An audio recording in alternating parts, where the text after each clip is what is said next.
لله رب العالمين والعاقبة للمتقين والصلاة والسلام على سيد الأنبياء والمرسلين وعلى آله وأصحابه أجمعين أما بعد فقد قال الله تبارك وتعالى في القرآن المجيد أعوذ بالله من الشيطان الرجيم بسم الله الرحمن الرحيم إن الله اشترى من المؤمنين أنفسهم وأموالهم بأن لهم الجنة صدق الله العظيم. قال الله عز وجل في شأن المصطفى صلى الله عليه وسلم إن الله وملائكته يصلون على النبي يا أيها الذين آمنوا صلوا عليه وسلموا تسليما اللهم صل على سيدنا محمد وعلى آله وصحبه أفضل صلواتك وعدد معلوماتك وبارك وسلم. معزز سامعین کرام السلام علیکم ورحمۃ اللہ تعالی وبرکاتہ.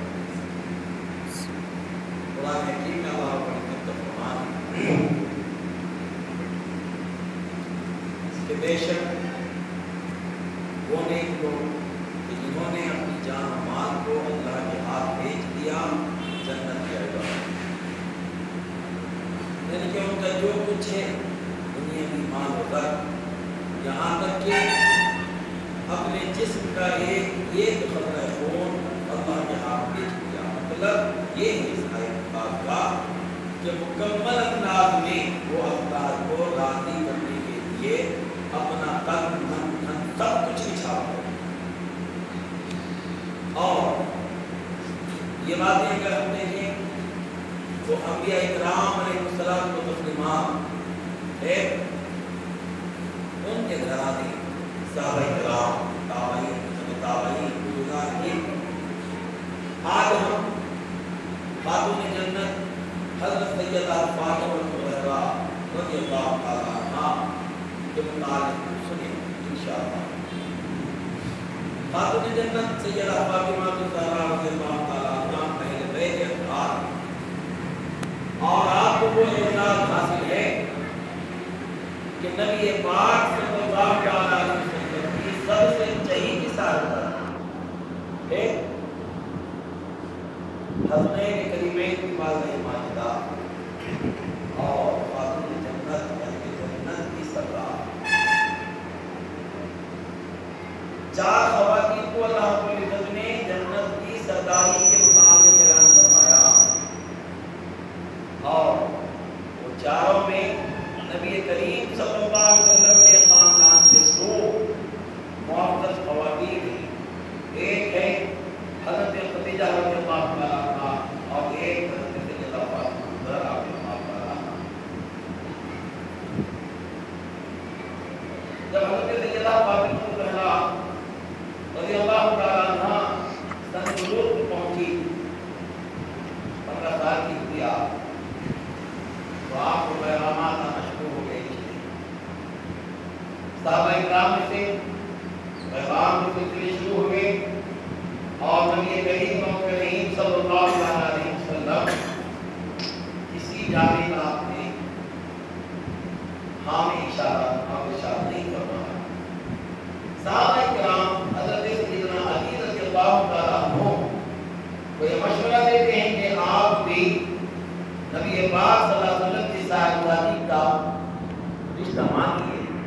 تو حضرت علی رضی اللہ عنہ فرماتے ہیں کہ میرے پاس کیا ہے کہ جو میں رشتہ مانگوں. تو صحابہ کرام بھی پوچھتے ہیں کیا آپ کے حالات حضور کو نہیں معلوم ہے؟ حضور کو معلوم ہے آپ کے حالات.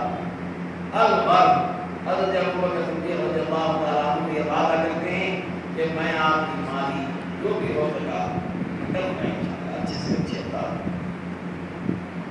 لیکن مولا علی شیخ خدا مشکل رضی اللہ تعالیٰ جب تشریف لے جاتے ہیں کسی نیت سے نبی پاک صلی اللہ علیہ وسلم کی خدمت میں پہنچتے ہیں اور خاموش بیٹھے ہیں.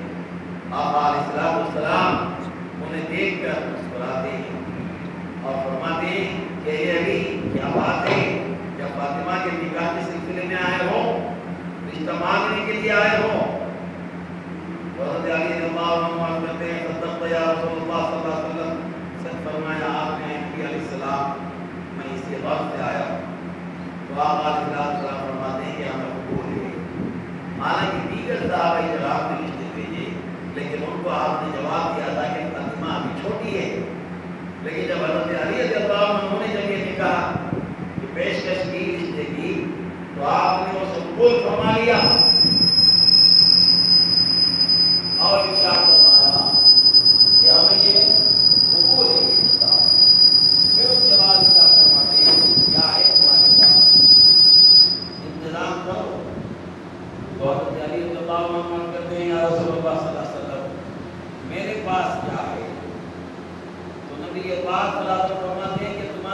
زرا بھی وہ کہاں ہے؟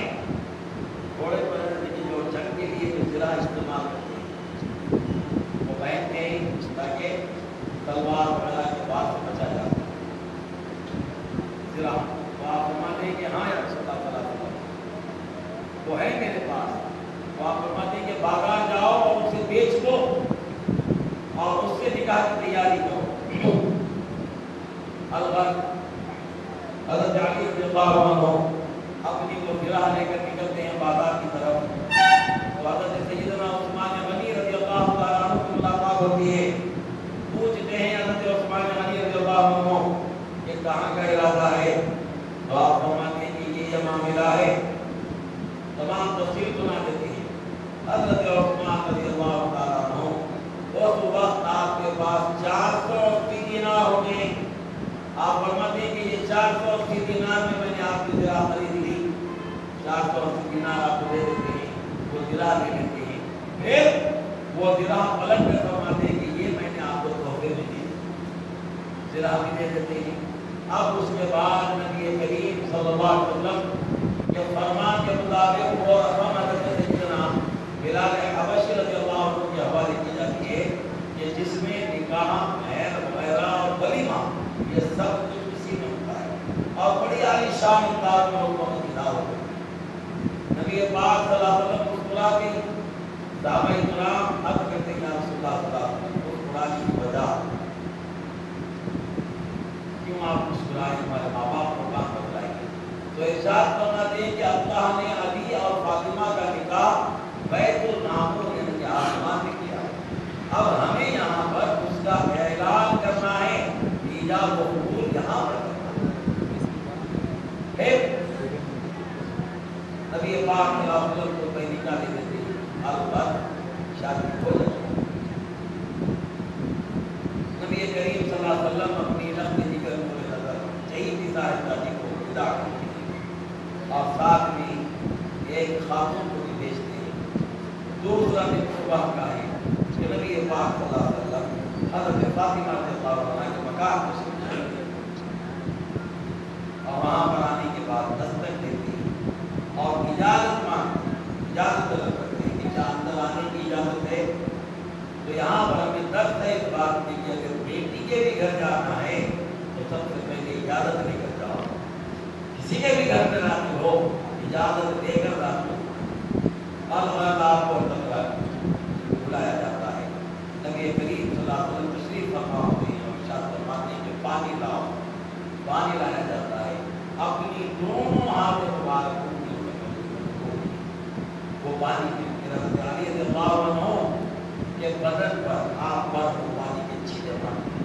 پھر حضرت فاطمہ رضی اللہ عنہا کو بلاتے ہیں اور ان پر بھی وہ چھینٹے مارتے ہیں اور دعا فرماتے ہیں کہ یا اللہ ان کو اولاد عطا فرما, نیک اور صالح اولاد عطا فرما. تو یہ کیسی دعا ہے کہ نبی کریم صلی اللہ علیہ وسلم اس انداز سے دعا کرتے ہیں. حضرت فاطمہ رضی اللہ عنہا جو سادات اکرام کی نسل ہے آپ سے شروع ہوگی. حالانکہ دیگر صاحبزادیاں ہیں آقا کریم صلی اللہ علیہ وسلم کے, لیکن ان سے سادات اکرام سیدزادے نسل نہیں ہے. صرف آپ کی پشت سے جو پیدا ہوئے انہیں کو سادات کہا جاتا ہے. نبی کریم صلی اللہ علیہ وسلم ارشاد فرماتے ہیں کہ اللہ نے ہر نبی کی نسل ان کی پشت میں رکھی اور ان سے جاری کی, لیکن اللہ نے میری نسل کو فاطمہ سے ظاہر کر دیا. تو اسی لیے فرماتے ہیں کہ آپ آئے تو جہاں علیہ السلام کہ فاطمہ مجھ سے ہے اور میں فاطمہ. ایک موقع پر ارشاد فرماتے ہیں کہ فاطمہ میرے جسم کا ٹکڑا. فرماتے ہیں کہ جو فاطمہ کو راضی کیا میں اس سے راضی ہوں اور اللہ اس سے راضی ہے, اور جو فاطمہ کو ناراض کیا میں اس سے ناراض ہوں, اللہ بھی اس سے ناراض. تو یہ سب فضائل فضیلتیں کوئی آج کل کی نہیں ہے, کوئی عارف اللہ مولوی نے نہیں لکھی, بلکہ یہ آقا کریم صلی اللہ علیہ وسلم نے خود اس طرح سے عمل کیا. ایک بات ہوتی ہے کہ خالی زبانی طور پر کہا جائے یا لکھا جائے, لیکن حضرت سیدہ فاطمہ رضی اللہ عنہا کے متعلق تین باتیں ہیں، اس میں تقریباً عملی طور پر آقا کریم صلی اللہ علیہ وسلم کو بتلائی۔ جب آپ تشریف لاتے تو نبی کریم صلی اللہ علیہ وسلم اٹھ کر کھڑے ہو جاتے، کتنی بڑی بات۔ ارے امام الانبیاء ہیں آپ، نبی کریم صلی اللہ علیہ وسلم کا مقام و مرتبہ، اللہ کے بعد اگر کسی کا مقام و مرتبہ ہے قابل تعظیم تو وہ نبی کریم صلی اللہ علیہ وسلم کا۔ شب معراج کے موقع پر کیا وہ بات یاد نہیں کہ تمام کم و بیش 1,24,000 انبیاء اور رسول صف باندھ کر کھڑے ہیں، نماز پڑھانا ہے، نبی پاک صلی اللہ علیہ وسلم بھی خاموش نہیں۔ حضرت جبرائیل امین تشریف لاتے ہیں، آج حاضر ہوتے ہیں اور عرض کرتے ہیں کہ یا رسول اللہ صلی اللہ علیہ وسلم اس کا انتظار فرمائیں، تو ارشاد فرماتے ہیں آقا کریم صلی اللہ علیہ وسلم کہ نماز کون پڑھائیں گے؟ یعنی کہ امام کا انتظار۔ تو جبرائیل امین کے الفاظ ہوا وہ کہتے ہیں یا رسول اللہ صلی اللہ علیہ وسلم زمین و آسمان جو کچھ کے اس کے بیچ میں ہے کل 18,000 عوالم میں آپ سے بڑھ کر، اللہ کے بعد آپ سے بڑھ کر کیا کوئی صاحب فضیلت ہے؟ جبرائیل امین خود کہتے ہیں یا رسول اللہ صلی اللہ علیہ وسلم اللہ کے بعد تمام عالموں میں آپ سے زیادہ افضل، آپ سے زیادہ بزرگ، آپ سے زیادہ لائق تعظیم کوئی نہیں ہے، آپ ہی امام فرمائیے آگے بڑھا دیں۔ تو اسی لیے تو فرمایا گیا یہ شعر نام نبیوں کے بے شک پڑے ہیں، جیسے کہ آدم علیہ السلام، نوح علیہ السلام، موسیٰ علیہ السلام، عیسیٰ علیہ السلام، ابراہیم علیہ السلام، اسماعیل و اسحاق علیہ السلام، یوسف علیہ السلام، یہ سب تو ہے ایک اللہ فرماتے ہیں دل کا رسول فضلنا بعضهم علی بعض کہ ہم نے نبیوں کو ایک دوسرے پر فضیلت دی۔ اب اگر آج قرآن کی اس آیت کو نہیں سمجھتے ہوئے کوئی یہ کہے کہ آقا کریم صلی اللہ علیہ وسلم کے زمانے سے پہلے آدم علیہ السلام بھی ہے، عیسیٰ علیہ السلام بھی ہے، موسیٰ علیہ السلام بھی ہے، تو یہ تخابط اللہ نے فرما دیا قرآن میں، تو پھر ہم اور آپ کو اس میں کچھ سوچنے کچھ بولنے کی کوئی حاجت نہیں۔ الغرض جبرائیل امین آگے بڑھا دیتے ہیں، اس موقع پر اس منظر کشی پر ایک شعر جو اس کے پس منظر میں فرماتے ہیں شاعر کہ نام نبیوں کے بے شک بڑے ہیں، عظمتوں کے نگینے جڑے ہیں، ایک سے ایک پیغمبر کی ایک سے ایک ادائیں اور ان کے ایک سے ایک معجزات اور خود ان کے اپنے اعجاز جو اللہ نے انہیں عطا فرمائے۔ جیسے کہ حضرت ابراہیم علیہ السلام کو کہتے ہیں آگ میں جھونکے جانا تیار ہوا منظور ہوا آپ کو، لیکن اللہ کو چھوڑنا آپ نے کبھی نہیں فرمایا۔ تو اسی طرح سے اگر دیکھیں تو حضرت نوح علیہ السلام اپنی بیوی اپنے بیٹے کو چھوڑ دیے لیکن اللہ کی رضا حاصل کی۔ تو یہ تمام چیزیں ایسی ہیں کہ ایک کو ایک دوسرے پر ان کے اعمال سے ان کی فضیلتوں کو دائیں، ایک دوسرے کی فضیلتیں ایک دوسرے پر مقدم یا اللہ نے فرما دیا۔ تو نبی پاک صلی اللہ علیہ وسلم کو تمام انبیاء پر اللہ نے فضیلت دی، افضل الانبیاء فرمایا آپ کو، تمام انبیاء میں افضل، یہ متفقہ بات ہے۔ تو نبی کریم صلی اللہ علیہ وسلم کا یہ مقام، یہ مرتبہ ورفعنا لک ذکرک، اگر اس کے تحت اگر ہم دیکھتے ہیں تو اللہ کے یہاں مقام مصطفیٰ صلی اللہ علیہ وسلم کیا ہے؟ ہم اور آپ کبھی بھی مقام مصطفیٰ صلی اللہ علیہ وسلم کو نہیں پہچان سکیں گے، عظمت مصطفیٰ صلی اللہ علیہ وسلم کیا ہے ہم نہیں جان سکیں گے، اور ہم لاکھ کروڑ درجے عظمت مصطفیٰ علیہ السلام ہم کہے پیش کریں سنیں لیکن اس کی تکمیل نہیں ہو سکتی، نہیں معلوم کہ کتنا مقام ہے۔ اب میں آپ کو بتاؤں تھوڑا سا غور سے سن لیجیے، اور کسی کو سوال کرنا ہے تو یہاں کریے۔ اللہ کا ذکر بڑا ہے نہیں؟ وَلَذِكْرُ اللَّهِ أَكْبَرُ، قرآن کیا ہے؟ اللہ کا ذکر بڑا ہے، اللہ کو بڑا ہے، اللہ کا ذکر بڑا ہے۔ اب ویسا جو معاملہ ہے اللہ کا ذکر بڑا ہے تو اللہ رب العزت نے آقا علیہ السلام کے ذکر کو بھی وہ مقام عطا فرمایا۔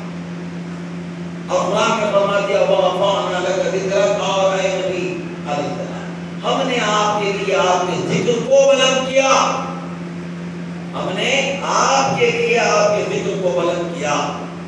یہ ایک ایسا جگہ ہے کہ ہم نے آپ کی زندگی میں آپ کے ذکر کو بلند کر دیا نہیں، ہم نے آپ کے ذکر کو بلند کیا، ہمیشہ کے لیے بلند کر دیا۔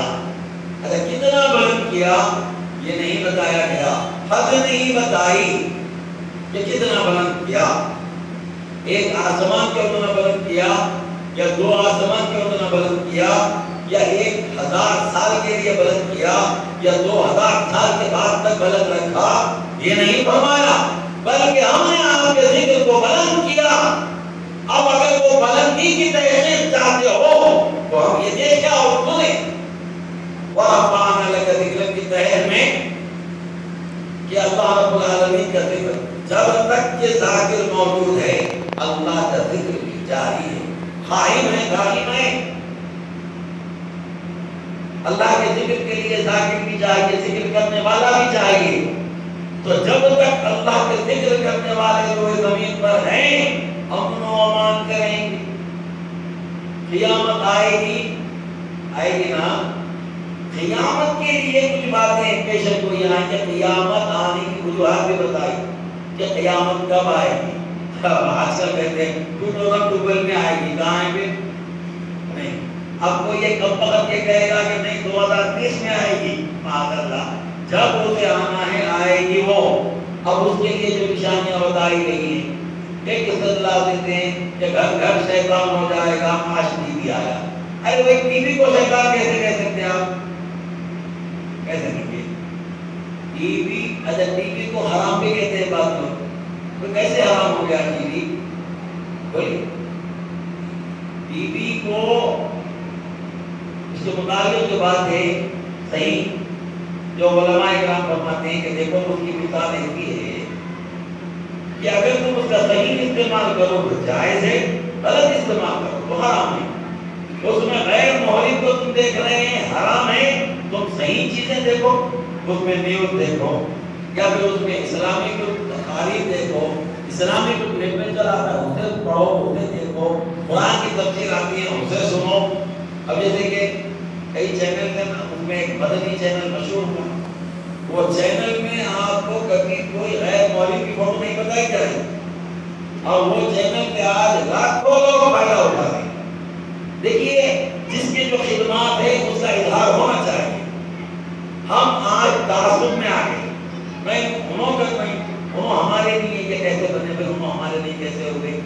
آج ہم جوڑنے کی کوشش کریں، بہت زیادہ بگڑ چکے ہیں ہم، اور اتنا بٹ چکے ہیں، اتنا بگڑ چکے ہیں کہ آج ہم پر غالب آنے کے لیے کسی کو محنت کی طاقت کی ضرورت نہیں ہے۔ اتنی آسانی سے آج ہم مغلوب ہو رہے ہیں، مغلوب ہوتے جا رہے ہیں۔ کیوں؟ کیونکہ بس ہمارا ایک ہی کام ہے، فتوے دو، انہیں کافر، انہیں مشرک، انہیں خلا۔ کب تک فتوے بازی کرتے رہیں گے؟ فتویٰ باز، سدھرو، اللہ سے ڈرو۔ صرف اور صرف وہ سنی نہیں ہے، وہ سنی نہیں ہے۔ آج تک صرف سنیت سے نکالے، کبھی کسی کو سنیت میں واپس لائے۔ آج تک ہر ایک کو کافر بنائے، کبھی کسی کو مسلمان بنائے۔ سوچنے کی بات ہے، ایسا روپ دیکھ کر مسلمان تو مسلمان ہے، مسلم کی چھوڑ کر بھاگیں گے۔ آج سختی نہیں میرے بھائی، نرمی کی ضرورت ہے۔ نرمی سے مسائل کو پیش کرو، ایسا نہیں ہے کہ آپ ہر معاملے میں سخت ہو جائیں گے، اپنا جو چاہے اب اپنا انداز اختیار کریں گے۔ بیوی حرام، یہ کہاں سے حرام ہو گیا؟ ایسا کیسا حرام ہو گیا کہ بیوی کا خمیر کی طرح ہے حرام ہو جانے کے لیے؟ اس کے وجوہات بتائے کہ گھر میں چاقو رکھتے نہیں رکھتے، گھر میں چاقو ہے نا، کیا کاٹتے اس سے؟ کیا کاٹتے جی چاقو سے؟ ہاں پیاز کاٹتے، ترکاری کاٹتے، گوشت کاٹتے۔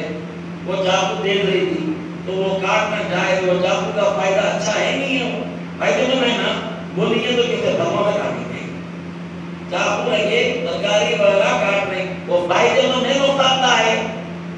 فائدے مند وہی چاقو کے لیے ہاتھ کو مان لو، نقصان دہ بیوی بھی یہی ہے، اگر اس میں صحیح دیکھو فائدہ، غلط دیکھے تو نقصان ہے۔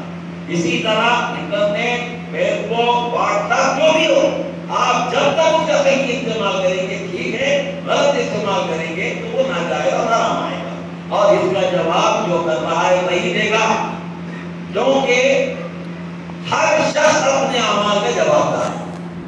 آج ہمیں ہماری نہیں، ہمارے میں کیا خرابیاں ہیں وہ نظر نہیں آ۔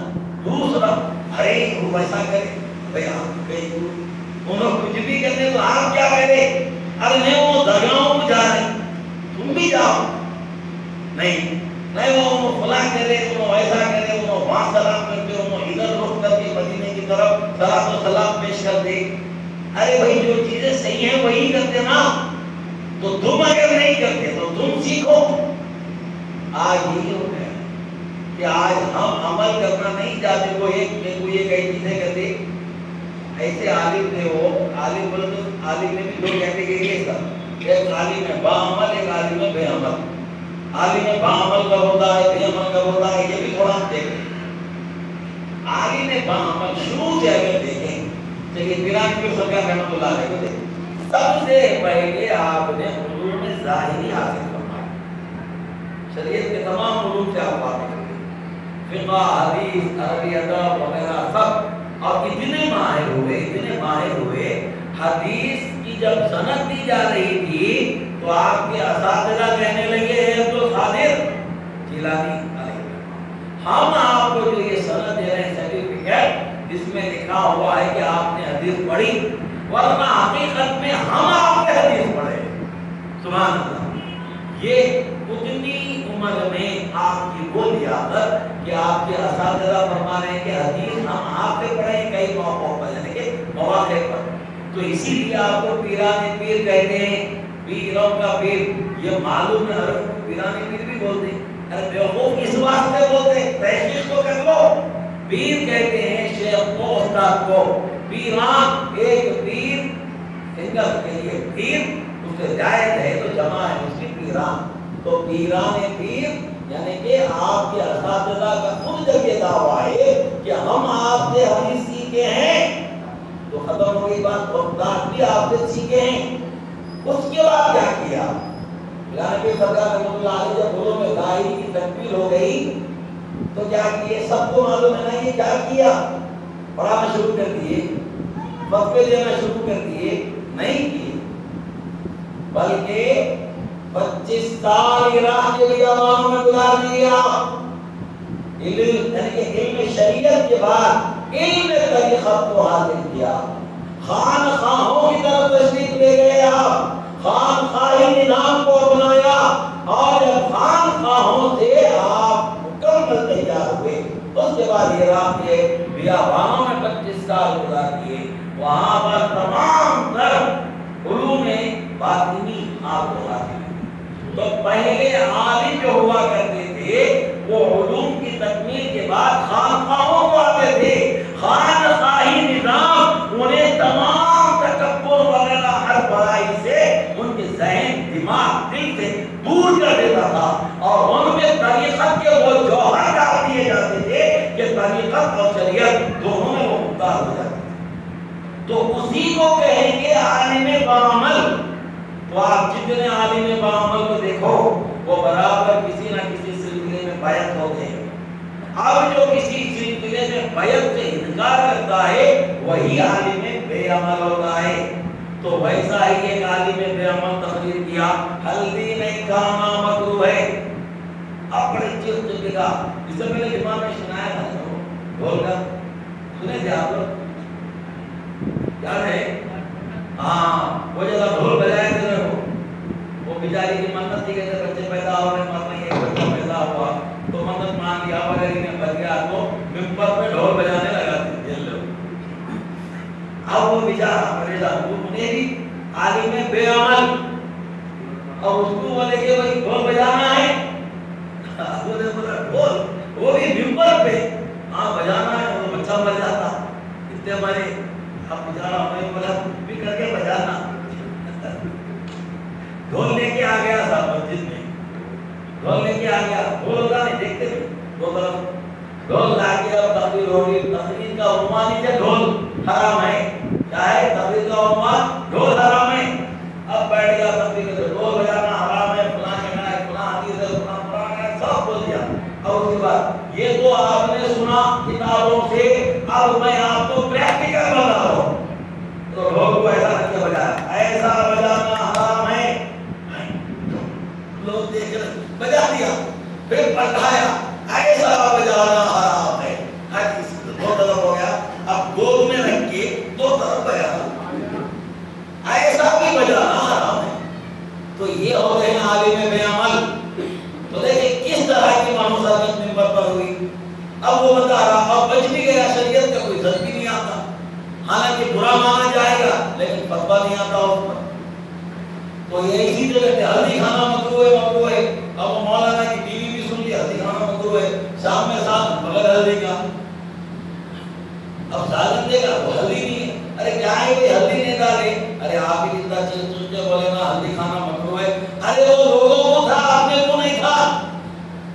تو یہ اس انداز کے جو بے عمل پیدا ہو جاتے ہیں، بن جاتے ہیں، وہی لوگوں سے گستاخیاں ہوتی ہیں۔ کیونکہ عالم باعمل اسی کو کہیں گے کہ جس کا ربط خانقاہوں سے ہو، کہ جس کا تعلق مشائخین نظام سے ہو، کہ جو اپنے دو دانوں ادب طے کیا ہو اور مشائخ سے کچھ سیکھا ہو، انہی کو عالم باعمل کہیں گے ہم۔ تو دیکھیں اور غور کریں کہ سیدہ خاتون جنت رضی اللہ تعالیٰ عنہ کا نکاح ہو گیا، اور پھر آقا کریم صلی اللہ علیہ وسلم نے دعا فرمائی کہ ان کو یا اللہ نیک اولاد انہیں عطا فرما۔ تو کیسی اولاد عطا فرمائی ذرا غور کریں۔ حضرات حسنین کریمین رضی اللہ عنہما اور حضرت امام محسن رضی اللہ عنہ بچپنے میں کم سنی میں آپ کی وفات ہو جاتی ہے۔ اب حضرات حسنین کریمین حضرت امام حسن امام حسین رضی اللہ عنہ، کہ یہ بات روز روشن کی طرح ہم پہ ظاہر نہیں ہے کہ آپ کے کیا خدمات ہیں۔ حضرت علی رضی اللہ عنہ، مولا علی مشکل کشا رضی اللہ عنہ کے کیا احسانات ہیں ہم پر۔ اول المسلمین کہا جاتا ہے، آپ اول المسلمین سے مراد یہ کہ بچوں میں سب سے پہلے آپ نے اسلام قبول فرمایا۔ ایک نبی کریم صلی اللہ علیہ وسلم کا یہ فرما دینا کہ میری نسل ان کی پشتنی فاطمہ سے جاری ہوگی، علی سے جاری۔ نبی کریم صلی اللہ علیہ وسلم نے ایک مرتبہ اپنی چادر کو کھولتے ہیں اور فرماتے ہیں کہ علی قریب آ جاؤ، فاطمہ قریب آ جاؤ، حضرت حسن حسین کو فرماتے ہیں قریب آ جاؤ۔ جب قریب آتے ہیں تو وہ اپنی چادر میں پورے پاک کو چھپا دیتے ہیں اور فرماتے ہیں یا اللہ یہ ہے میرے اہل بیت۔ اب ایک نئی تعبیر نکال رہے ہیں آج کل، کتنی بڑی غلط بات ہے۔ نہیں، اگر اہل بیت دیکھیں تو حضرت ابوبکر صدیق بھی اہل بیت ہیں، حضرت عمر بھی اہل بیت ہیں، فلاں، یہ تعبیر کی ضرورت نہیں ہے، کیونکہ آقا کریم صلی اللہ علیہ وسلم نے خود بتا دیا کہ اہل بیت کون ہے۔ اہل بیت کے لیے فرمایا، سب کو چادر میں لے کر فرمایا کہ یہ میرے اہل بیت ہیں۔ یا اللہ تو ان سے راضی ہو جا، میں ان سے راضی ہوں تو ان سے راضی ہو جا، اور اے اللہ جو ان سے راضی ہے تو ان سے بھی راضی ہو جا، اور یا اللہ جو ان کا دوست ہے تو اس کا دوست ہو جا، یا اللہ جو ان کا دشمن ہے میں اس کا دشمن، تو بھی اس کا دشمن ہو جا۔ اسی لیے تو فرماتے ہیں کہ جو علی کا نہیں وہ نبی کا نہیں، جو نبی کا نہیں وہ خدا کا نہیں۔ یہ بات کو غور کیا جائے۔ آج شان مولا بیان ہوتے، علی مولانا کیا ہو گیا کہ شیعہ ہو گئے کہ کیا ہے؟ معاذ اللہ، اگر شان مولا دیکھو تو صحابہ کو دیکھو، ارے بھری پڑی ہیں تاریخیں، آپ کے فضائل اتنے بے شمار ہیں کہ دیکھو کئی کتب بھرے ہوئے، لیکن آپ جب فاسد قسم کے لوگ یہ چیز کو عام کر دیے ہیں کہ اگر نعرہ حیدری ہم بلند کریں تو ارے کیا ہو گیا کہ دیکھو نعرہ حیدری یا علی بول رہے نہیں، اور یا حسین اگر ہم کہیں گے تو نہیں یا حسین شیعہ کہتے، شیعہ کے کیوں کہیں گے، وہ کچھ بھی کہہ لے، ہم سے ان کا تعلق کیا ہے؟ یا حسین یا علی یہ ہم تو شروع سے ہی کہتے ہیں۔ اچھا ہم کیوں کہتے ہیں یا علی؟ ہم کیوں کہتے ہیں؟ ہم کس سے سنیں؟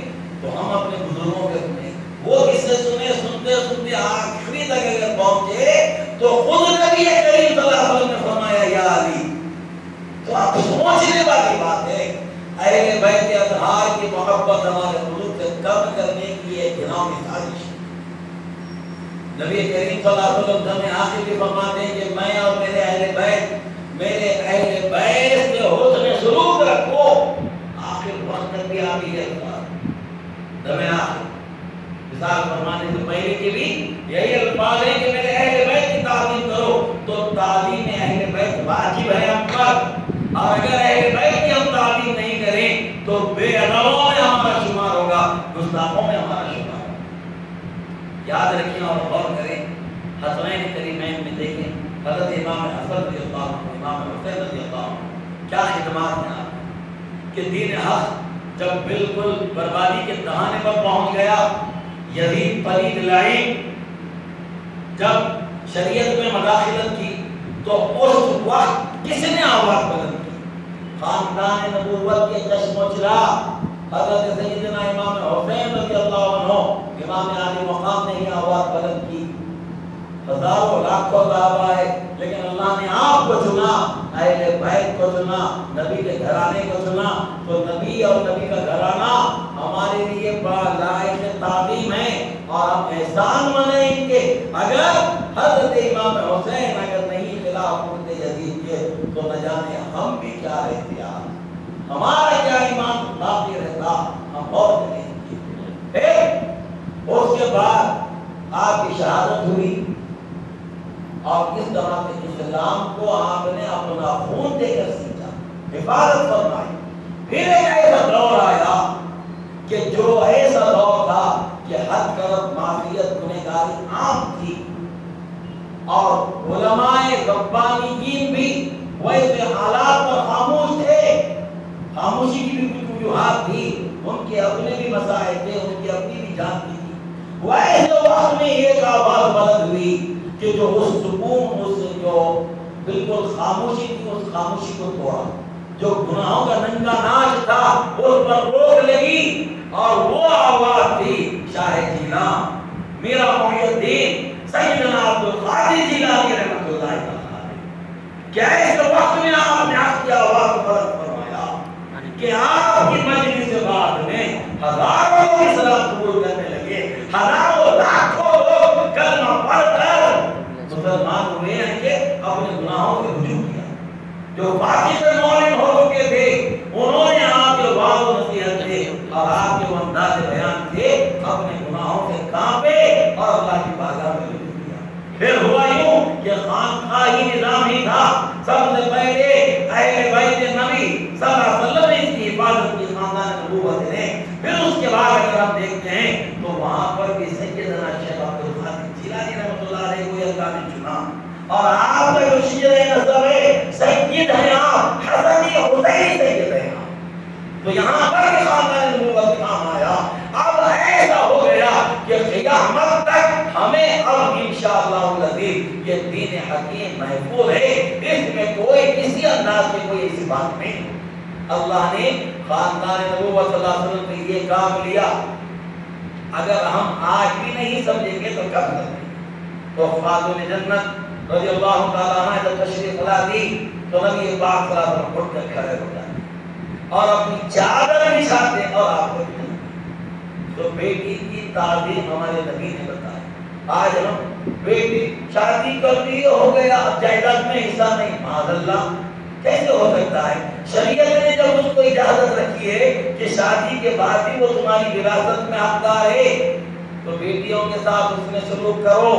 یہ تعلیم ہے نبی پاک صلی اللہ علیہ وسلم. الغرض نکاح ہو گیا تمام چیزیں. کیونکہ اب مختصر کی طرف آؤں گا میں. ایک واقعہ ہوا، ایک یہودی امیر کبیر لڑکی کی شادی تھی تو اس نے اپنی سہیلیوں کو بھی دعوت دی جو ایک سے ایک کپڑے پہنتے.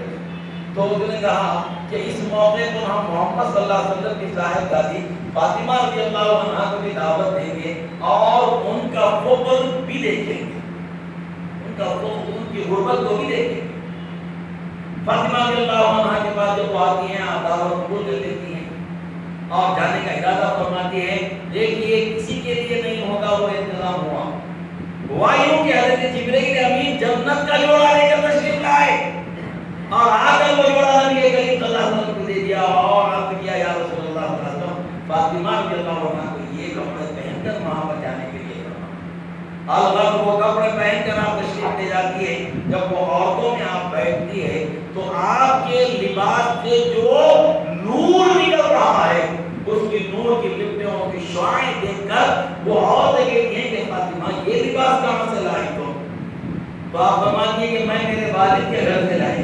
تو آپ کے والد کے گھر کون لائے یہ لباس؟ فرماتی ہیں کہ حضرت جبرائیل لائے۔ حضرت جبرائیل کہاں سے لائے یہ لباس؟ تو فرماتی ہیں کہ اللہ کے پاس سے جنت سے لائے یہ لباس۔ یہ سننا ہی تھا کہ وہ تمام خواتین چیخ مارتی ہیں اور کلمہ پڑھ کر مسلمان ہو جاتی ہیں۔ تو اور کی بات ہے کہ یہ وہ خاتون جنت رضی اللہ عنہا ہے کہ جن کی ولادت بسعادت اسی مہینے کی 20 تاریخ کو بے اعتماد ثانی۔ تو آپ رضی اللہ تعالیٰ عنہ کا احسان ہے، 29 سال کی عمر آپ کی، 29 سال میں آپ اس دنیا سے رخصت ہوئی، لیکن دیکھیں کہ آپ رضی اللہ تعالیٰ عنہ رو کر نبی پاک صلی اللہ علیہ وسلم کی امت کے لیے دعا فرمائی، ہمارے لیے دعا فرمائی۔ تو آپ کی پاک بازی، آپ کی عبادات ایسی کہ جب آپ حضرت آئے حضرین کریمین کو جب جھولا دیتی تو وہ کام آپ کا آسان ہو، فرشتے جھولا دینے لگتے اور آپ عبادت میں مضبوط رہتے۔ 29 سال کی عمر میں یہ درجے کو پہنچنا یقیناً یہ اللہ کی مقبولان میں سے آپ کا شمار ہوتا ہے۔ اللہ رب العزت ہم تمام سادات کرام کی تعظیم کرنے کی توفیق عطا فرمائے۔